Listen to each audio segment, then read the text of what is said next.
Hey guys, and welcome to the Nash House.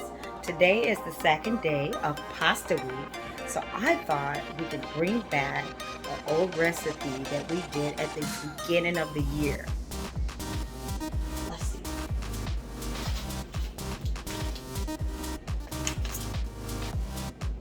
I'm thinking shrimp baked cavatappi. Let me get started. Let's go. All right, so now we have some raw shrimp that are deveined and deshelled. You want to cut them up like this. And we also put in some green bell pepper. Noodles are about to go in. Boiling water. We're going to put the shrimp in the skillet first, and then we'll add the bell pepper. And this is how it should look.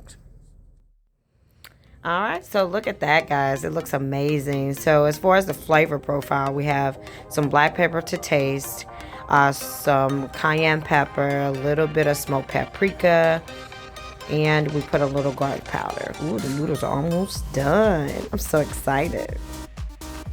So we added some regular Prego spaghetti sauce to the shrimp. It doesn't take long for the shrimp to cook.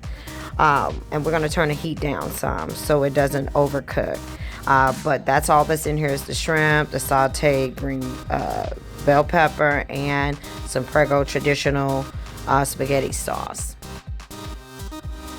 Ooh, I'm so excited. But guys, don't forget, make sure you like this video, share it with your friends, and don't forget to smash that subscribe button and turn on that bell so you can get notified when we post new delicious recipes. Alright, so I transferred our pasta mixture into a actual pot. Being that I have to add some of this Parmesan cheese to get it nice and mixed the way that I want it. Oh my God, it smells so good, guys. Now it's time for us to actually build the casserole.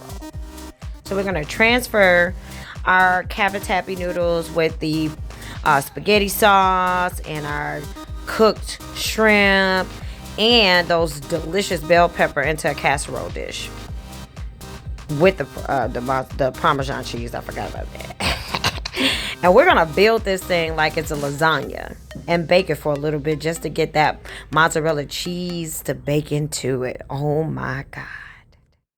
So this next step is optional. I actually enjoy doing this with any type of pasta bake, just so it doesn't dry out the pasta. I always add a little bit extra sauce inside of the pan before I add the mozzarella cheese. Now this doesn't need to be extra cheesy. All of these ingredients are to your taste. So you play around with this recipe and see what you can come up with. But when I tell you, by God, this was absolutely delicious. This is how it looks before you pop it in the oven. Now we're going to pop this in the oven at 350 for 15 minutes, and voila. Enjoy. Thank you guys so much for watching, and thank you for tuning in to Pasta Week. Don't miss what we make next. See you soon.